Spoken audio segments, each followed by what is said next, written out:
വളരെ ആത്മഹർഷത്തിൻ്റെയും സന്തോഷത്തിൻ്റെയും നാളുകളിലൂടെയാണ് നാം സഞ്ചരിക്കുന്നത്.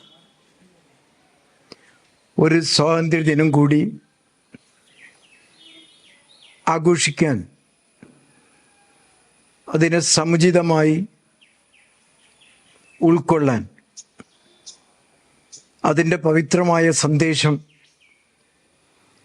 കൈമാറാൻ ലഭിച്ച അസുലഭമായ സന്ദർഭമാണ് ഇപ്പോൾ. ഇന്ത്യ പാരതന്ത്ര്യത്തിൽ നിന്ന് ദീർഘകാലത്തെ മാതൃകാപരമായ സമരത്തിന് ശേഷം ലോകം കണ്ട അതിമഹത്തായ സ്വാതന്ത്ര്യം നേടിയെടുത്ത് സംതൃപ്തമായ ഒരു നാടാണ് നമ്മുടെ നാട്. ദീർഘകാലത്തെ വൈദേശിക മേധാവിത്വത്തിൽ നാം അടിമത്വത്തിൻ്റെയും വൈദേശിക മേധാവിത്വത്തിൻ്റെയും ദുഃഖകരമായ ഒട്ടേറെ അനുഭവങ്ങൾ സ്വയം അനുഭവിക്കേണ്ടി വന്ന ഒരു സമൂഹമാണ് ഭാരതീയർ. അതിൻ്റെ സംസ്കാര സമ്പന്നമായ പൂർവകാല ചരിത്രങ്ങളെ ആവേശത്തോടു കൂടെ നാം ഓർക്കുമ്പോഴും പിന്നീട് വന്നു ചേർന്ന അടിമത്വത്തിൻ്റെ കൈപ്പേറിയ അനുഭവങ്ങൾ നമുക്ക് രുചിക്കേണ്ടി വന്നിട്ടുണ്ട്. കോടിക്കണക്കിനുള്ള മനുഷ്യർ, ലോകത്തെ ഏറ്റവും ഉത്ബുദ്ധരായ ആളുകൾ, മഹത്തായ സംസ്കാരത്തിൻ്റെ പൈതൃകം അഭിമാനപൂർവ്വം എടുത്തു പറയാൻ അർഹത നേടിയ ഒരു സമൂഹം. ആ സമൂഹം ഒരു നൂറ്റാണ്ടിലധികം കാലം വൈദേശിക മേധാവിത്വത്തിൻ്റെ കടുത്ത നീരാളിപ്പിടുത്തത്തിൽ നിന്ന് രക്തം ചിന്താതെ മാതൃകാപരമായ സഹന സമരത്തിലൂടെ ഒരു മഹാരാജ്യത്തിൻ്റെ സ്വാതന്ത്ര്യം അന്ന് ലോകത്തെ ഏറ്റവും വലിയ ശക്തിയിൽ നിന്ന് നേടിയെടുത്ത അത്യപൂർവമായ ചരിത്രത്തിൽ എന്നും ധവളിമയാർന്നു നിൽക്കുന്ന ഒരു ചരിത്രമാണ്, ഒരു സ്വാതന്ത്ര്യ സമര ചരിത്രമാണ് നമ്മുടെ ഭാരതത്തിനുള്ളത്. വൈദേശിക മേധാവിത്വത്തിൽ നിന്ന്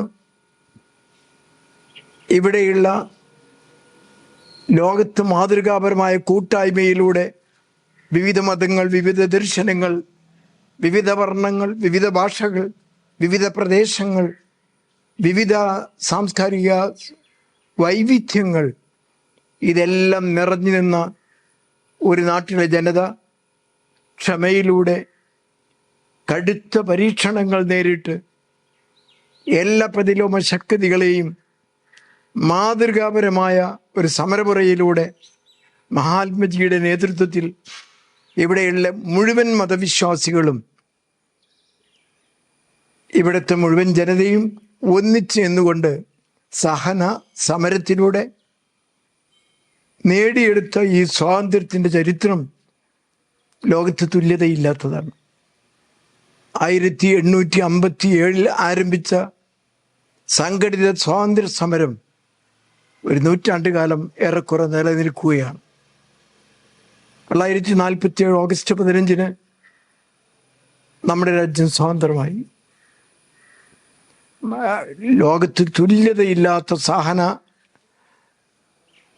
സ്വഭാവത്തിലൂടെ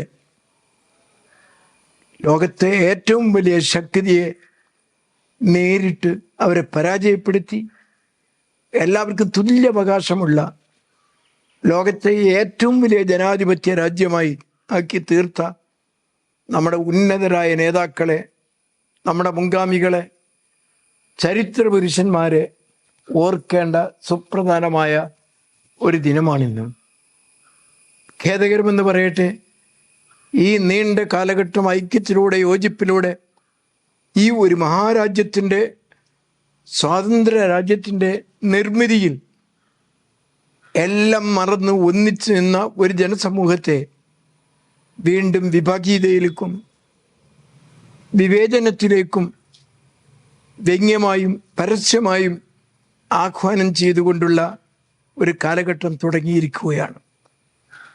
വളരെ സംയമനത്തോടെ ക്ഷമയോടെ ഇന്ത്യൻ സ്വാതന്ത്ര്യ സമരത്തെ നമ്മുടെ നേതാക്കൾ നയിച്ചതുപോലെ വിശാല മനോഭാവത്തോടെ നാം ഒന്നാണ് എന്ന ലോകത്തെ ഏറ്റവും ഉത്തമമായ ആ ദൗത്യം പൂർത്തീകരിക്കുന്നതിന് വേണ്ടി ഐക്യത്തോടെ പ്രതിജ്ഞ പുതുക്കാൻ പറ്റാവുന്ന ഒരു ദിവസമാണ് ഇന്ന് നമ്മുടെ മുന്നിലുള്ളത്. ഇന്ത്യയിലെ എല്ലാവരും മത, ഭാഷ, വ്യത്യസ്തമായ ജീവിത സമ്പ്രദായങ്ങൾ ഇതെല്ലാം ഉള്ള മനുഷ്യർക്ക് ആ മനുഷ്യരുടെ വിശ്വാസങ്ങളും ആചാരങ്ങളും അനുഷ്ഠാനങ്ങളും ജീവിത രീതികളും സ്വതന്ത്രമായി സ്വീകരിച്ചുകൊണ്ട് ജീവിക്കാൻ സ്വാതന്ത്ര്യം നൽകുന്ന മഹത്തായ ഭരണഘടന ഇന്ന് ചോദ്യം ചെയ്യപ്പെടുകയാണ്. ആ ഭരണഘടനാ ഭേദഗതിക്ക് വേണ്ടി ശ്രമം നടത്തുന്ന കുബുദ്ധികൾ, കുൽസിത ശക്തികൾ ഒളിഞ്ഞും തെളിഞ്ഞും പ്രവർത്തനം ആരംഭിച്ച ഒരു കാലഘട്ടത്തിൽ സ്വാതന്ത്ര്യത്തിൻ്റെ മഹത്വവും അതിൻ്റെ സന്ദേശവും വിളിച്ചു പറയുന്ന ഭരണഘടന ഉയർത്തിപ്പിടിച്ചുകൊണ്ട് നാം ഒന്നായി ഐക്യത്തോടെ എല്ലാവർക്കുമുള്ള സ്വാതന്ത്ര്യം അതാണ് അമൂല്യമായത്. അത് നിലനിർത്തിക്കൊണ്ട് സ്വതന്ത്ര ഭാരതത്തിൻ്റെ എല്ലാ നിലക്കുമുള്ള ഐശ്വര്യത്തിനും പുരോഗതിക്കും വേണ്ടി പ്രതിജ്ഞ പുതുക്കിക്കൊണ്ട് ഈ സ്വാതന്ത്ര്യ ദിനത്തെ ആഘോഷിക്കാൻ നമുക്ക് സാധിക്കണം. അതിന് എല്ലാ പ്രവർത്തകന്മാരും, അതിൽ മുജാഹിദ് പ്രവർത്തകന്മാർ മുൻപന്തിയിലുണ്ടാകണം. സ്വാതന്ത്ര്യമാണ് മനുഷ്യൻ്റെ ജീവവായു. അവനവൻ്റെ വിശ്വാസം, അവൻ്റെ ആചാരങ്ങൾ, അവൻ്റെ അനുഷ്ഠാനങ്ങൾ, അവൻ്റെ നിലപാടുകൾ, ഇതിനെല്ലാം പൂർണ്ണമായ സ്വാതന്ത്ര്യം നൽകുന്ന അനുസരണമുള്ള ലോകത്തിലെ ഏറ്റവും വലിയ ജനാധിപത്യ രാജ്യമാണ് ഇന്ത്യ. അതിനെ നമുക്ക് സംരക്ഷിച്ചെടുക്കേണ്ടതുണ്ട്. നൂറ്റാണ്ട് കാലത്തെ പരിശ്രമത്തിൻ്റെ ഫലമായി നേടിയെടുത്ത സ്വാതന്ത്ര്യവും ആ മഹാന്മാർ രൂപം കൊടുത്ത അമൂല്യമായ ഭരണഘടനയും അതിനെ കാത്തു സൂക്ഷിച്ചുകൊണ്ട് ഈ ഒരു സ്വാതന്ത്ര്യദിനം കൂടി ആഘോഷിക്കാനും ദീർഘമായി സ്വാതന്ത്ര്യത്തിൻ്റെ മഹത്തായ വായു ശ്വസിച്ചുകൊണ്ട് ഇന്ത്യക്കാർ ഒന്നായി, നാം ഒന്ന്, ഇന്ത്യ ഒന്നായി നിൽക്കുന്ന ഒരു മഹത്തായ ദൗത്യത്തിൻ്റെ സന്ദേശവാഹകരായി നിൽക്കാൻ ഈ ദിവസത്തിൽ നമുക്ക് പ്രതിജ്ഞ ചെയ്യാവുന്നതാണ്. ജയ് ഹിന്ദ്.